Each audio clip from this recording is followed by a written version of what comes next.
इस कार्यक्रम के पुण्यार्चक हैं श्री 1008 भगवान पार्श्वनाथ दिगंबर जैन गजरथ मंदिर, सेक्टर 1, रोहतक। इस भव्य मंदिर का निर्माण श्री विजय कुमार जैन एवं श्री राजेश जैन परिवार द्वारा करवाया गया है। श्री राजेश जैन MD LPS बोसाड़, धर्मपत्नी श्रीमती संध्या जैन, श्री विजय कुमार जैन UPS लक्ष्मी, धर्मपत्नी श्रीमती दीपा जैन, श्री सुभाष चंद्र जैन, श्रीमती सविता जैन, ऋषभ जैन, श्री पल्लव जैन, श्रीमती श्वेता जैन, अर्चित जैन, आश्वित जैन, पता Kolkata. Shri Amit Jain, Pramanik Nivesh, business partner of Motilal Oswal financial services limited, one stop solution, free demat खाता, share, commodity, mutual fund, portfolio management, बीमा, retirement plan, child plan, wealth management इत्यादि। ऑफिस एड्रेस A23, गली नंबर 3, गुरु नानकपुरा, लक्ष्मी नगर, दिल्ली 92, 8860666844, 9990111942, 01143033809। बम बम बम बम बम हम हम शम शम तम तम पम पम झम झम धीम झीम श्रीं श्रीं द्राम द्राम द्रीं द्रीं द्रावै द्रावै नमूर्ते भगवते श्रीमते पवित्र जलेन जलाभिषिञ्चामिति स्वाहा। तीर्थोत्तम भवै नीरै क्षीरवारिधिरूपकै स्नाप्यामि चिन्माप्ताञ्जनान् सर्वार्थसिद्धिदान्। ॐ ह्रीं श्रीं विश्वाधि वीरान्ताञ्जलि निष्णप्यामा। ॐ ह्रीं श्रीं विश्वाधि वीरान्ताञ्जलि निष्णप्यामा। ॐ ह्रीं श्रीं विश्वाधि वीरान्ताञ्जलि निष्णप्यामा। ॐ ह्रीं श्रीं विश्वाधि वीरान्ताञ्जलि निष्णप्यामा। ॐ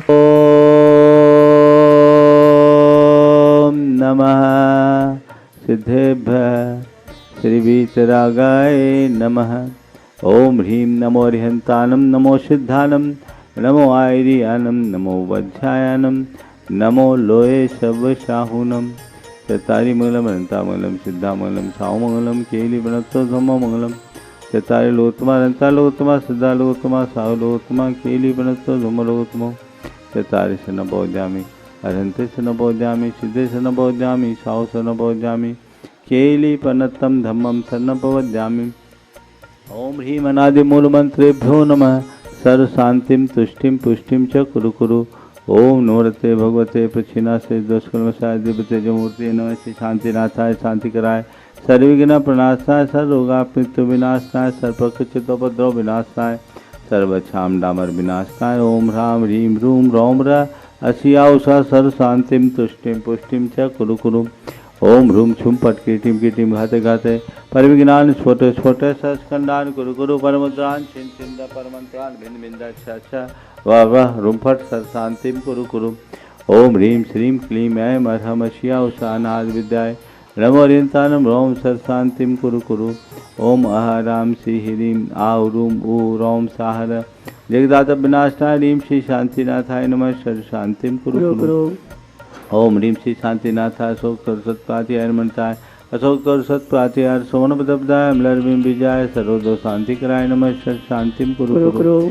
ओम ह्रीं श्री शांतिनाथाय सूर्यपुष्टि सत्पात्याय नमः।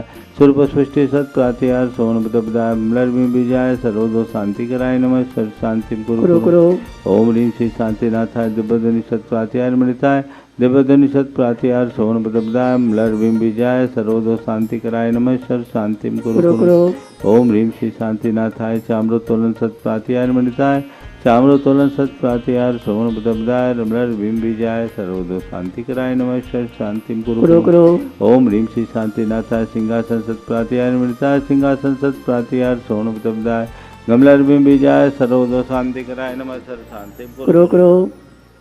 ओम ह्रीं श्री शांतिनाथाय भामंडल सत्प्रात्याय नमः। भामंडल सत्प्रात्याय सोमनपदब्दाय झमलर्विं विजय सर्वतो शांति कराय नमः सर शांतिम कुरु कुरु। ओम ह्रीं श्री शांतिनाथाय दुंदुभि सत्प्रात्याय नमः। दुंदुभि सत्प्रात्याय सोमनपदब्दाय झमलर्विं विजय सर्वतो शांति कराय नमः सर शांतिम कुरु कुरु। ओम ह्रीं श्री शांतिनाथाय सत्तत सत्प्रात्याय नमः। सत्तत सत्प्रात्याय सोमनपदब्दाय कमलर्विं विजय सर्वदो शांति कराय नमः सर शांतिम कुरु कुरु। ओम ह्रीं श्री शांतिनाथाय प्रातिहार्याय सहिताय बीजाष्टमनन्मणिताय सर्वविघ्न शांति कराय नमः सर्व शांतिं कुरु कुरु। ओम ह्रीं अर्हं नमो जिनानं सर्व शांतिर्भवतु। ओम ह्रीं अर्हं नमो जिनानं सर्व शांतिर्भवतु। ओम ह्रीं अर्हं नमो परमोह जिनानं सर्व शांतिर्भवतु। ओम ह्रीं अर्हं नमो सवोह जिनानं सर्व शांतिर्भवतु। ओम ह्रीं अर्हं नमो अनंतो जिनानं सर्व शांतिर्भवतु। ओम ह्रीं अर्हं नमो कोठ बुद्धिनां सर्व शांतिर्भवतु। ओम ह्रीं अर्हं नमो बीज बुद्धिनां सर्व शांतिर्भवतु। ओम ह्रीं अर्हं नमो पदानुसारिणां सर्व शांतिर्भवतु। ओम ह्रीं अर्हं नमो संभिन् सोदाराणां सर्व शांतिर्भवतु। ओम ह्रीं अर्हं नमो स्वयं बुद्धानां सर्व शांतिर्भवतु। ओम ह्रीं अर्हं नमो पत्ते बुद्धानां सर्व शांतिर्भवतु। ओम ह्रीं अर्हं नमो बोहि बुद्धानां सर्व शांतिर्भवतु। ओम ह्रीं अर्हं नमो उजुमदीनां सर्व शांतिर्भवतु। ओम ह्रीं अर्हं नमो विपुलमदीनां सर्व शांतिर्भवतु। ओम ह्रीं अर्हं नमो दशपुबीनां सर्व शांतिर्भवतु। ओम ह्रीं अर्हं नमो चोदशपुबीनां सर्व शांतिर्भवतु। ओम ह्रीं अर्हं नमो ठगमहानिमित्तकुशलानां सर्व शांतिर्भवतु। ओम ह्रीं अर्हं नमो पनिधिपत्तानां सर्व शांतिर्भवतु। ओम ह्रीं अर्हं नमो विद्याहरानां सर्व शांतिर्भवतु। ओम ह्रीं अर्हं नमो चारणानां सर्व शांतिर्भवतु। ओम ह्रीं अर्हं नमो पन्नशमनानां सर्व शांतिर्भवतु। ओम ह्रीं अर्हं नमो आकाशगामिनां सर्व शांतिर्भवतु। ओम ह्रीं अर्हं नमो आशिविशानं सर्व शांतिर्भवतु। ओम ह्रीं अर्हं नमो दिट्ठिविशानं सर्व शांतिर्भवतु। ओम ह्रीं अर्हं नमो उग्गतवानं सर्व शांतिर्भवतु। ओम ह्रीं अर्हं नमो दित्ततवानं सर्व शांतिर्भवतु। ओम ह्रीं अर्हं नमो तत्ततवानं सर्व शांतिर्भवतु। ओम ह्रीं अर्हं नमो महातवानं सर्व शांतिर्भवतु। ओम ह्रीं अर्हं नमो घोरतवानं सर्व शांतिर्भवतु। ओम ह्रीं अर्हं नमो घोरगुणानं सर्व शांतिर्भवतु। ओम ह्रीं अर्हं नमो घोरपरक्मानं सर्व ओम शांतिर्भवतु। ह्रीं अर्हं नमो घोरगुणवम्भयादिनं सर्व शांतिर्भवतु।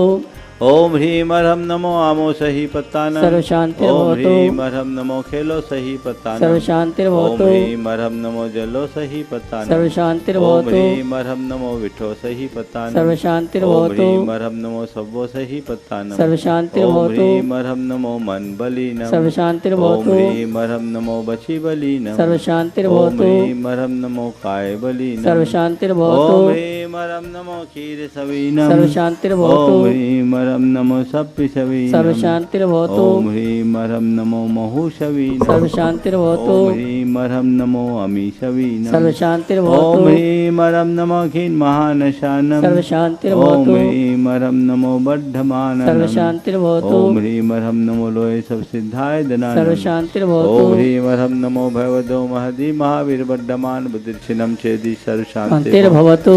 ओम नमो भगवतो बद्धमान सरिसस्सजश्चक्रं जलं तं गच्छै आसंपालं लोयानं भयानं जयावादिवारनगनिवा समनिवा मोनिवा सबजी सत्तानं पराजितो भवतु मे रक्ष रक्ष स्वाहा। शांतिरस्तु तथास्तु। शिवमस्तु तथास्तु।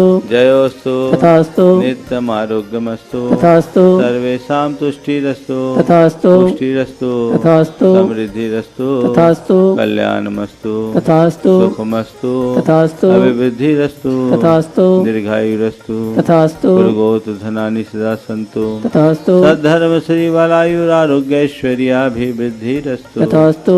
ओम ह्रीं अर्हं नमो संपूर्ण कल्याण मंगल रूप मोक्ष पुरुषार्थस्य भवतु।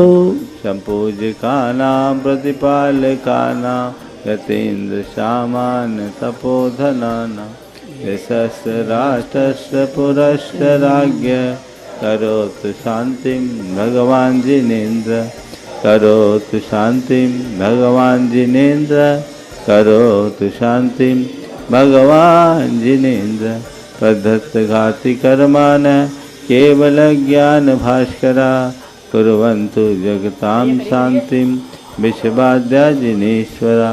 केवल श्री आदिनाथ भगवान की जय जय जय। प्रभ भगवान की जय जय जय। शांतिनाथ भगवान की जय जय जय। वीर भगवान की जय जय जय। श्री शंकर भगवंतों की जय जय जय। पूजाचार्य गुरुवर श्री विद्यासागर जी।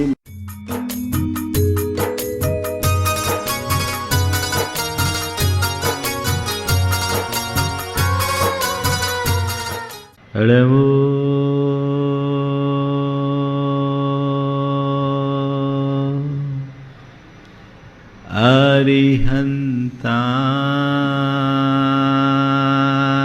अरिहन्तानं नमो अरिहन्ताणं नमो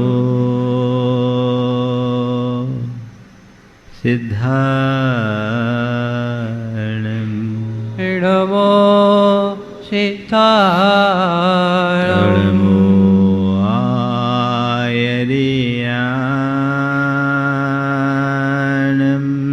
नमो आयर्याणम् नमो वज्रायाणम् नमो वज्रायाणम् नमो लोये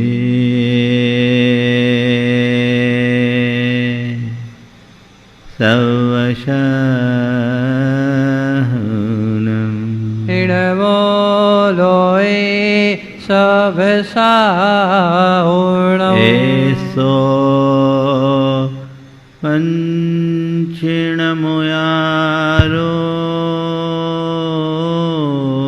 एसो पंचिणमो यारो सर्वपावपनाशिनो सर्वपावपनाशिनो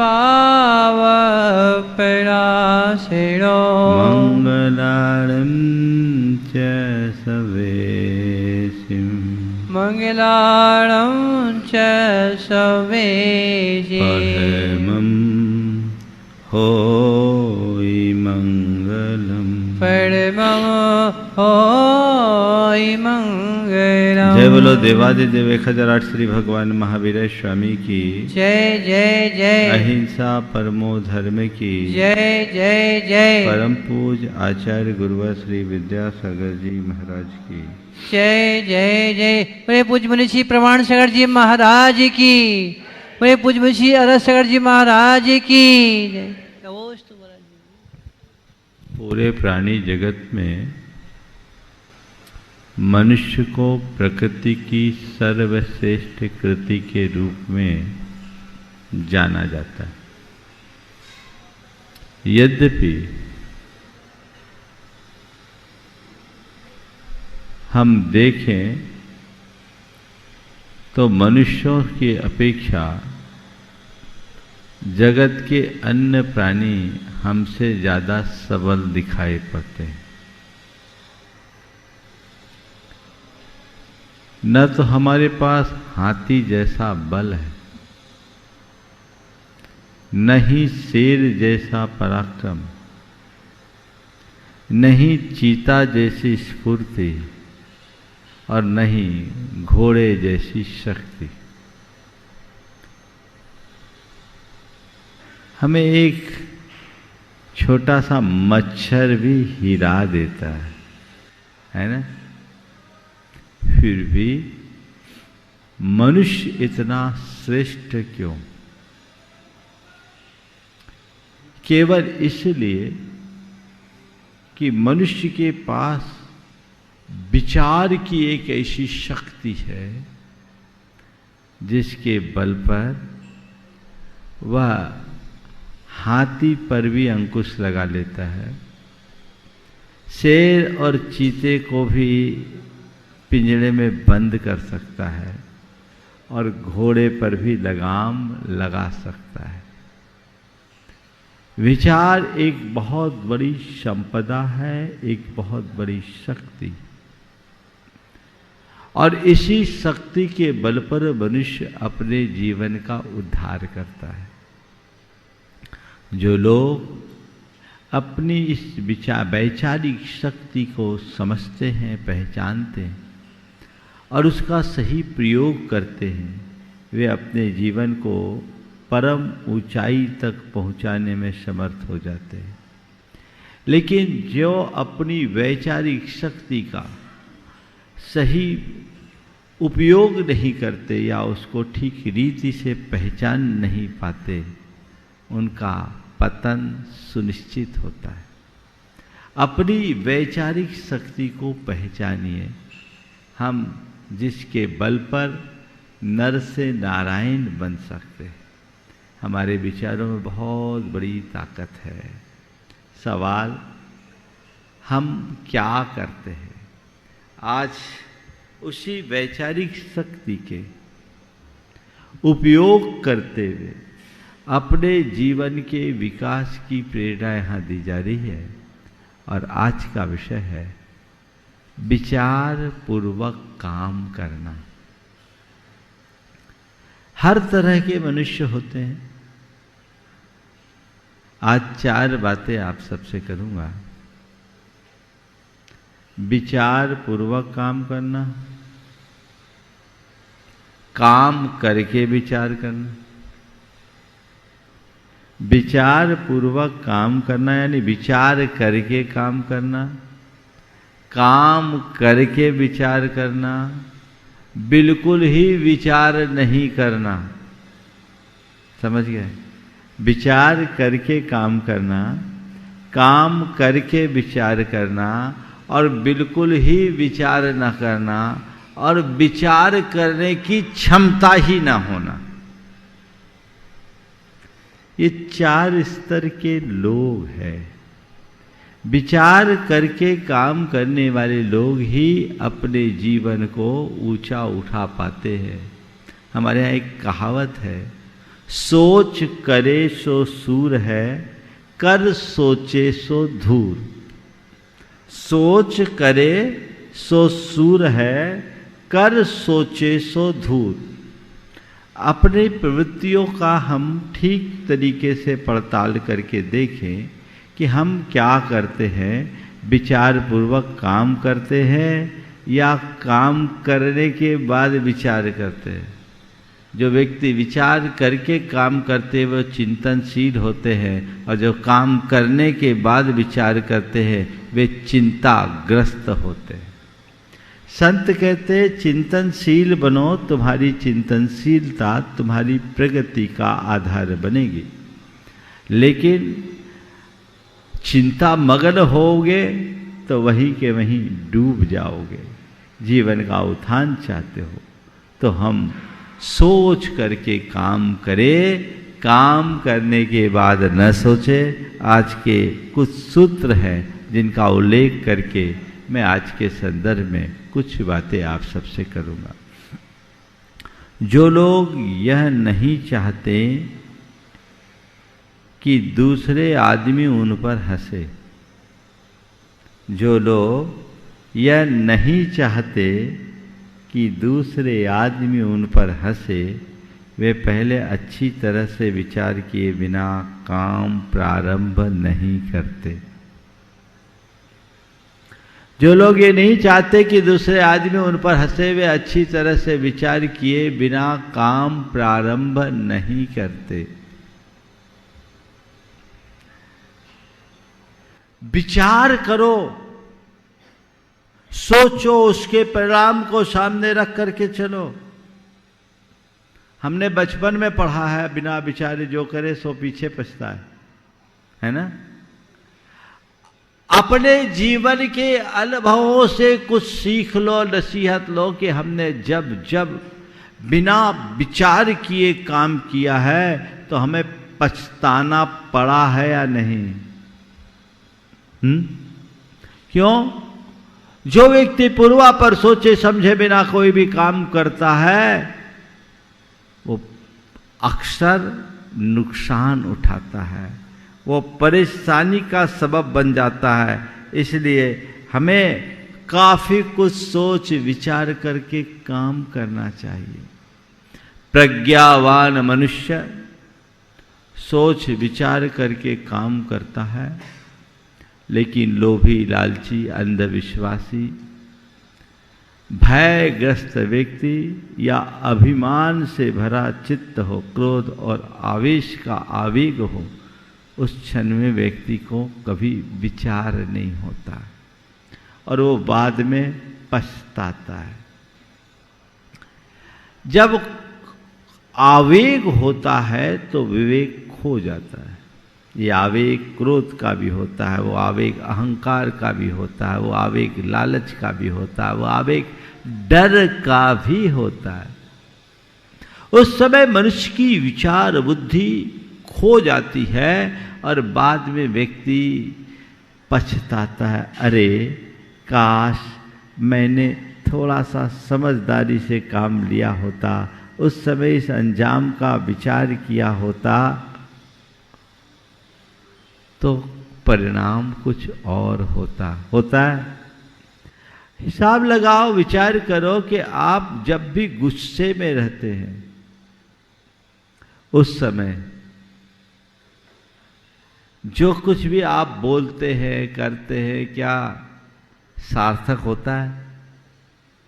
सोच समझ कर बोलते हैं। गुस्से के समय में मनुष्य के मन में सोचने समझने की क्षमता ही कुंद हो जाती है, और जहां बिना सोचे समझे हम कोई कार्य करेंगे तो परिणाम आएगा ही ना उल्टा। उस उल्टे परिणाम से बचने के लिए हमें चाहिए कि हम अपने आवेग पर नियंत्रण लाने का अभ्यास करें, और आवेग पर नियंत्रण लाने का अभ्यास उस समय नहीं किया जा सकता जिस समय आवेग उत्पन्न हो रहा है, अपितु उस समय जिस समय आप शांत हो। युद्ध छिड़ने के बाद युद्धाभ्यास नहीं होता। युद्ध का अभ्यास तो युद्ध से पहले होना चाहिए। आवेग को नियंत्रित करने की क्षमता आवेग के क्षणों में नहीं आती। शांति के क्षणों में यदि आप अपना ऐसा अभ्यास और प्रैक्टिस बना लो तो अपने आवेग पर नियंत्रण कर सकते हो। चाहे वो क्रोध का आवेग हो, चाहे वो अहंकार का आवेग हो, चाहे वो लालच का आवेग हो, चाहे वो डर का आवेग हो। ये चारों प्रकार के आवेग तुम्हारी बुद्धि को कुंद करते हैं, तुम्हारी विचार शक्ति को कुंठित करते हैं। कई बार ऐसा अनुभव हुआ होगा, अरे क्या बताएं, उस समय गुस्से में बोल दिया, हमारी बुद्धि भ्रष्ट हो गई। पता है, अब बोल तो दिया, तीर एक बार निकल गया, लौट कर थोड़ी आना। जबान से एक लफ्ज निकल गया, लौट के तो नहीं आना। इसलिए हमेशा एक बात अपने मन में अंकित करो,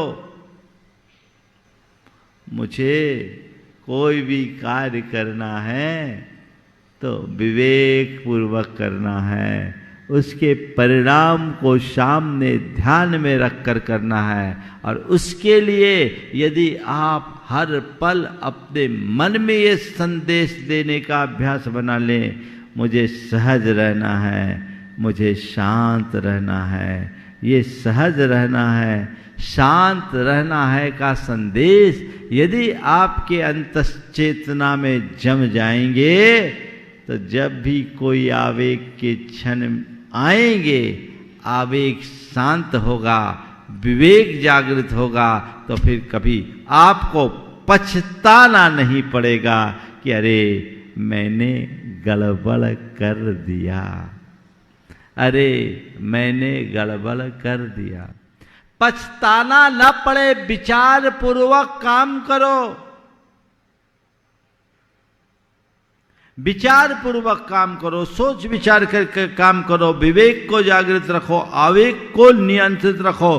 गुस्सा आए उस समय मुझे कुछ नहीं बोलना, और ध्यान रखना प्राय आग्रह, आवेश, उत्तेजना और आसक्ति के क्षणों में लिए गए निर्णय गलत होते हैं, क्योंकि उस समय दिमाग का डायरेक्शन उल्टा हो जाता है, और जब बुद्धि उल्टी होगी तो उसका परिणाम भी उल्टा ही होगा।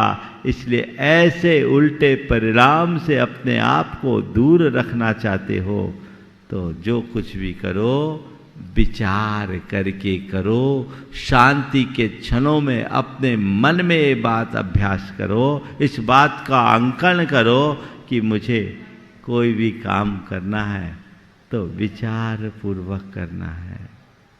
कुछ लोग होते हैं जो बड़े सूझबूझ से काम करते हैं, और कुछ लोग होते हैं जो बड़े उतावले किस्म के लोग होते हैं।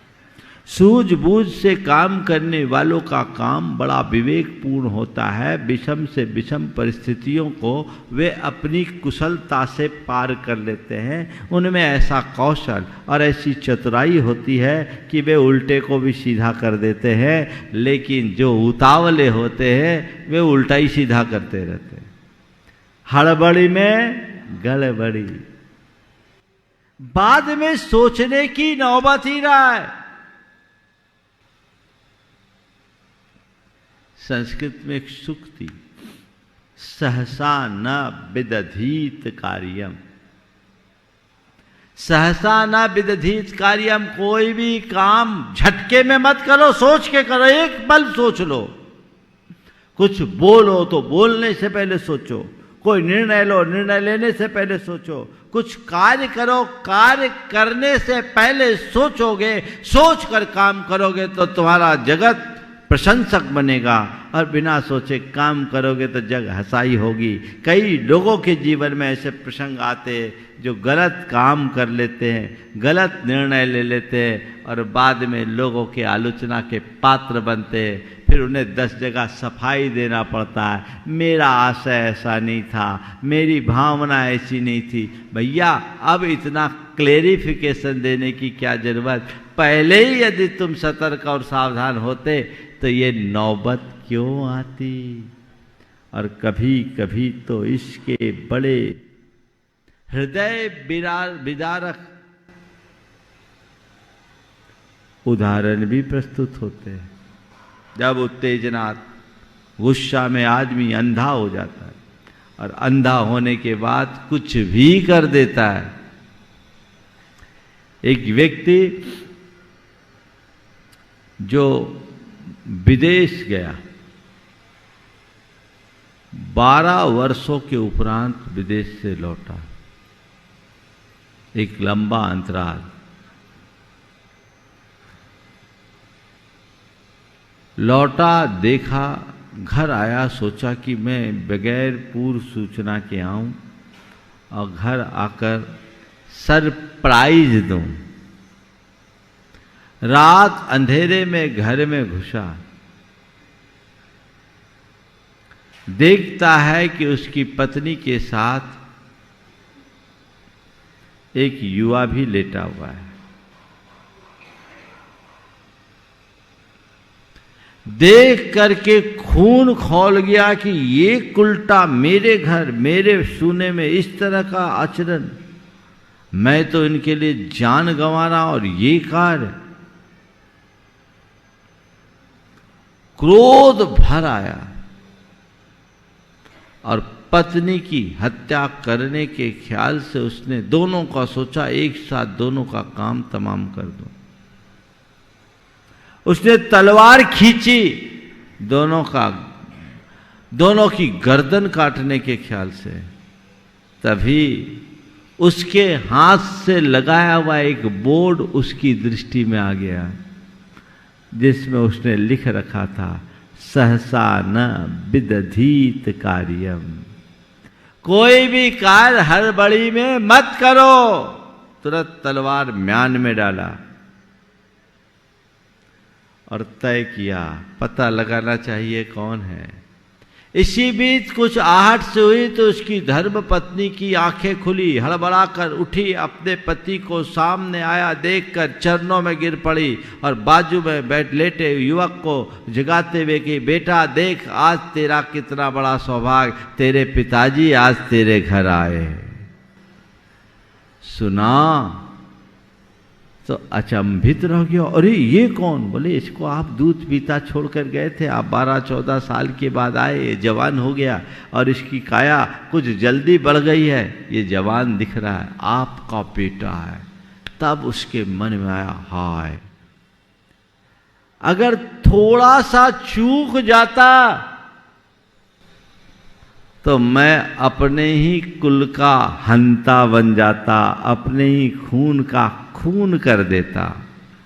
बहुत अच्छा रहा कि उस छोटे से बोध वाक्य ने मुझे बचा लिया। सहसा न विदधीत कार्यम। ये तो वो संभल गया। आप लोगों के साथ भी ऐसा हुआ होगा। जल्दी में निर्णय लेते हैं और तुरंत प्रतिक्रियाएं देते हैं, बिना विचारे काम करते हैं तो फिर पछताना ही पड़ता है। अहम का आवेग जिस समय व्यक्ति अभिमान में फूलता है, कभी विचार नहीं करता, वो भ्रम में जीता है, दूसरों को कमतर आंकता है, अपने आप को सर्वश्रेष्ठ मानता है, अपनी हाँकने की कोशिश करता है। और ऐसा अभिमानी व्यक्ति दूसरों की अवज्ञा और तिरस्कार करने में भी चूकता नहीं है। और जो व्यक्ति दूसरों की अवज्ञा करे, जो व्यक्ति दूसरों का तिरस्कार करे, दूसरों का अपमान करे, वो लोक में कभी मान नहीं पा सकता। ऐसे अभिमान में फूलने वाले व्यक्ति कुछ तो भी निर्णय ले लेते हैं और कृत्य कर देते हैं। पर हमने एक कहावत सुना और ये शाश्वत है, अभिमानी का सिर नीचा, एक दिन उसे नीचा देखना पड़ता है।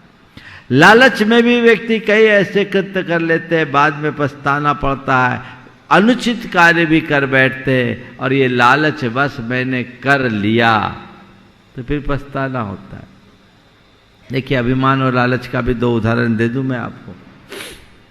अभिमानी व्यक्ति अपने अभिमान में आने के बाद जो अभिमानपूर्ण विचार करता है, वो कैसा विवेकहीन होता है और उसका परिणाम क्या निकलता है। एक व्यक्ति की बेटी का संबंध उसके हैसियत से कई गुना बड़े घराने में हो गया। आदमी साधारण था पर अपने आप को दिखाता था कि बहुत बड़ा आदमी है। आजकल तो कपड़े ब्रांडेड पहन लो, गले में मोटी चेन लगा लो और अच्छी ब्रांडेड घड़ी, क्या कहते हैं किसकी, रोलेक्स की घड़ी पहन लो, अच्छा चश्मा लगा लो, आदमी सोचेगा ठीक है बहुत पैसा वाला, अच्छी गाड़ी मेंटेन कर लो। वो कर्जा लेके ये सब मेंटेन करता था। अब बड़े घराने में संबंध तो हो गया। संबंध करते समय उसने बड़ी बड़ी डींगे हाँक दी, या मैं इतना शादी में खर्चा करूंगा, ये करूंगा, वो करूंगा, सब बातें तो बता दी। अब भाई साहब के आंटी में कुछ हो तब तो करे। अब जैसे जैसे शादी निकट आई, व्यवस्थाएं कुछ नहीं, आदमी की नींद हराम होने लगी। अब मैं कैसे करूं, क्या करूं? ये बात उसके एक मित्र को पता चली। उसने कहा, भैया तुमने ये सब काम किया तो ये सब पहले ही तुमको विचार करना चाहिए था किस घर में संबंध कर रहा है, और जिस घर में तुमने संबंध किया अच्छी बात है, मैच तो नहीं है, फिर भी अगर उनको लड़की पसंद संबंध किया तो तुम्हें अपनी वास्तविक स्थिति बता देनी थी कि भाई मेरी हैसियत नहीं, मेरे पास बेटी है या मैं कुल इतना खर्च कर सकता हूँ, इसके अलावा नहीं। तुमने इतनी शेखी क्यों बघारी?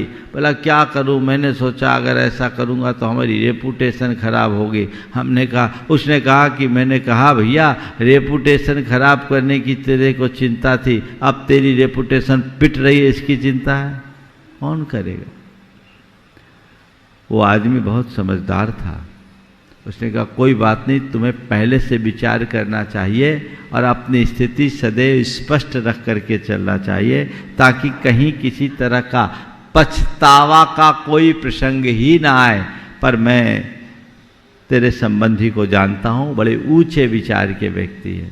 वो गया उसके पास और उससे वास्तविकता बताई और बोला भैया इन्होंने जो कुछ भी आपके बीच बात रखी है उसकी वास्तविकता ये है, उसकी हैसियत नहीं है। इन दिनों वो बहुत टेंशन में है, मुझे डर लगता है कि कुछ उल्टा सीधा काम न कर ले। अब आपके ऊपर है कि उसकी इज्जत को आप कैसे बचाएं। उसने कहा कोई चिंता मत कीजिए, अब वो हमारे लिए सामान्य व्यक्ति नहीं, हमारे समधी हो गए हैं। वो अपनी बेटी मेरे घर में दे रहे हैं, मेरा वंश उनकी बेटी से फलेगा, आप चिंता मत कीजिए। विवाह होगा और वैसा ही होगा जैसा कि उनने कहा है, चिंता मत कीजिए, बाकी मैं लगाऊंगा। उनने अपने तरीके से इनडायरेक्ट लगा करके उनकी व्यवस्थाएं तो बना दी, लेकिन वो आदमी को इतना पश्चाताप हुआ। उन्होंने एक बात जोड़ी, काश ये स्थिति हमें पहले बता दी होती तो हम इस बात को और अच्छे तरीके से मैनेज कर लिए होते। लेकिन अहंकार व्यक्ति को सोचने का अवसर ही नहीं देता। नतीजा हम सबके सामने। लालच में भी कई व्यक्ति, एक व्यक्ति ने चोरी का माल खरीद लिया लालच में, और वो षड्यंत्र पूर्वक उसको फंसाने के लिए किया गया। फैक्ट्री के अंदर गाड़ी गई, पीछे से पुलिस आ गई और उसमें उनकी धर्मपत्नी डायरेक्टर थी, सबके नाम पर क्रिमिनल ऑफेंस हो गया। अब बड़ी मुश्किल, जब बोला गया कि भैया तुम्हें इतने बड़ी कंपनी के मालिक होकर के तुम थोड़ी सी चीज़ों में ये क्यों? बोले मैंने लालच आ गया सो बुद्धि उल्टी हो गई। हमने विचार नहीं किया कि ऐसा भी हो सकता है, तो गलत का परिणाम तो गलत ही होता है। इन पर ध्यान रखना चाहिए। तो किसी भी प्रकार का आवेग हो, चाहे वो क्रोध का हो, चाहे वो अहंकार का हो, चाहे वो लालच का हो, चाहे भय का हो, आवेग में विवेक खंडित होता है और ऐसा व्यक्ति विचार करने की क्षमता खो देता है। और जो विचार शून्य होकर काम करते हैं वे आलोचना के पात्र होते हैं। तो बिना विचारे काम करना कतई अच्छा नहीं, विचार पूर्वक काम करना सबसे अच्छा है। अब हमें आज सूत्र बनाना है कि हमें विचार का पूर्वक काम करना चाहिए। एक बहुत अच्छा वाक्य है, कुछ काम ऐसे हैं कि जिन्हें नहीं करना चाहिए, यदि तुम करोगे तो नष्ट हो जाओगे। कुछ काम ऐसे हैं कि जिन्हें नहीं करना चाहिए, उन्हें यदि तुम करोगे तो नष्ट हो जाओगे। तथा कुछ काम ऐसे हैं जिन्हें करना ही चाहिए, यदि नहीं करोगे तो नष्ट हो जाओगे। कुछ काम ऐसे हैं जिन्हें नहीं करना चाहिए, करोगे तो नष्ट हो जाओगे। और कुछ काम ऐसे हैं जिन्हें करना ही चाहिए, नहीं करोगे तो नष्ट हो जाओगे। ये विचार तुम्हारे अंदर होना चाहिए, कौन सा काम करने योग्य है जो मुझे करना ही चाहिए, और कौन सा काम करने के योग्य है जो मुझे कभी नहीं करना चाहिए। इतनी सी क्षमता ही तो मनुष्य को आगे बढ़ाती है। ऐसे व्यक्ति का हर निर्णय सही निर्णय होता है और सही निर्णय का परिणाम भी सही होता है। और जो इस विचार शक्ति को खो देते हैं उनके सारे निर्णय उल्टे होते हैं, बाद में उनको पछताना पड़ता है। दूरदर्शिता और सूझबूझ के साथ यदि हम अपने जीवन को आगे बढ़ाएंगे तो आगे बढ़ेंगे। तो हम विचार करके काम करना, काम करके विचार करना, समझ गए? विचार करके काम करना, काम करके विचार करना तो कोई मतलब नहीं। योग्य रीति से काम करो तो अपना लाभ हमेशा होगा। भली रीति से पूर्ण विचार किए बिना किसी काम को करने का निश्चय मत करो। भली रीति से पूर्ण विचार किए बिना किसी काम को करने का निश्चय मत करो। वह मूर्ख है जो काम प्रारंभ कर देता है और मन में कहता है कि पीछे सोच लेंगे, तो सोचते ही रहता है। काम करके विचार नहीं करो, विचार करके काम करो। अपनी मूर्खता को प्रकट मत होने दो, विद्वत्ता का परिचय दो। जो योग मार्ग से काम नहीं करता उसका सारा परिश्रम व्यर्थ जाएगा, चाहे उसकी सहायता के लिए कितने ही आदमी क्यों ना आ जाए। तो आशय को समझिए। सूत्र में विचार करके काम करना और काम करके विचार करना। हमें क्या करना है? विचार करके काम करना है कि काम करके विचार करना है? काम करके विचार करना है, विचार करके काम। तीसरे लोग हैं जो केवल विचार ही करते रहते हैं, सोचते ही रहते हैं, वो और भयानक होते, कुछ नहीं करते। तो केवल विचार करना भी ठीक नहीं, विचार करने के बाद उसे साकार करने का उद्यम भी करो। केवल विचार करना, विचार करना, विचार करना, हाँ विचार कर रहे सोचते हैं। सोचने वाले जो केवल सोचते ही रहते हैं उनकी दशा भी सोचनीय बन जाती है। सोच के काम करो पर केवल सोचते मत रहो। होता एक बार ऐसा हुआ, एक आदमी ने अपने नौकर को कहा ये मटर है ना, मटर इनको छांटो, बड़े मटर एक तरफ रखो, छोटे मटर एक तरफ। छिमी थी, मटर की फली, बड़ी मटर एक साइड कर दो, छोटे एक साइड कर दो। आया, देखा आदमी जहाँ का तहाँ बैठा, कुछ नहीं किया। बोले क्या बात हुआ, तुमने मटर नहीं छाटा? बोले मालिक मैं क्या बताऊं, मैं तो ये सोचते रह गया, आपने कहा बड़े एक तरफ रखो, छोटे एक तरफ रखो, मैं इस चक्कर में पड़ गया, बीच वाले कहाँ रखूं? वो सोचते ही बैठा, ये बीच के मटर कहाँ रखूं? सोचते ही रह जाएगा, सोचते ही रह जाएगा। सोचे बिना काम करना ठीक नहीं, पर केवल सोचते ही रहना ठीक नहीं। ठीक है ना? और चौथी बात उन लोगों की है जो सोचते ही नहीं, कुछ विचार ही नहीं करते, दौड़ पड़ते। ये लोग बहुत खतरनाक होते। सोचते ही रहना भी अच्छा नहीं और सोचना भी नहीं, अलग है। और ध्यान रखना, उसमें भी दो श्रेणी। कुछ लोग सोच नहीं सकते और कुछ लोग सोचते नहीं। जो सोच नहीं सकते वो पशु हैं, उनके पास क्षमता नहीं है। पर तुम सोच सकते हो, सोचते नहीं, इसलिए मूर्ख हो, क्योंकि तुम्हारे पास विवेक नहीं। क्षमता विहीन पशु उतने खतरनाक नहीं होते जितना विवेक शून्य मनुष्य होता है। इसलिए सोच विचार करके काम करो, जिससे अपने जीवन को ऊंचा उठाया जा सके, जीवन का आदर्श बनाया जा सके और अपने आप को उन्नत कर सके। इसलिए जो योग मार्ग से काम नहीं करता उसका सारा परिश्रम व्यर्थ जाएगा, चाहे उसकी सहायता के लिए कितने ही आदमी क्यों ना आ जाए। और जिसका तुम उपकार करना चाहते हो उसके स्वभाव का यदि तुम ध्यान न रखोगे तो तुम भलाई करने में भी भूल कर सकते हो। उपकार करना है तो भी विचार करके करो और अपने जीवन को आगे बढ़ाओ। और आखिरी वाक्य है, तुम जो काम करना चाहते हो वह सर्वथा अपवाद रहित होना चाहिए, क्योंकि जगत में उसका अपमान होता है जो अपने पद के अयोग्य काम करने पर उतारू हो जाता है। ये विचार करना हमारी जिम्मेदारी है और विचार करके ही हम अपने जीवन व्यवहार को आगे बढ़ाएं। यहीं पर विराम। बोलिए परम पूज्य आचार्य गुरुवर श्री विद्यासागर जी महाराज। इस कार्यक्रम के पुण्यार्चक थे श्री 1008 भगवान पार्श्वनाथ दिगंबर जैन गजरथ मंदिर, सेक्टर 1 रोहतक। इस भव्य मंदिर का निर्माण श्री विजय कुमार जैन एवं श्री राजेश जैन परिवार द्वारा करवाया गया है। श्री राजेश जैन MD LPS बोसाड़, धर्मपत्नी श्रीमती संध्या जैन, श्री विजय कुमार जैन UPS लक्ष्मी, धर्मपत्नी श्रीमती दीपा जैन, श्री सुभाष चंद्र जैन, श्रीमती सविता जैन, ऋषभ जैन, श्री पल्लव जैन, श्रीमती श्वेता जैन, अर्चित जैन, आश्वित जैन, पता कोलकाता।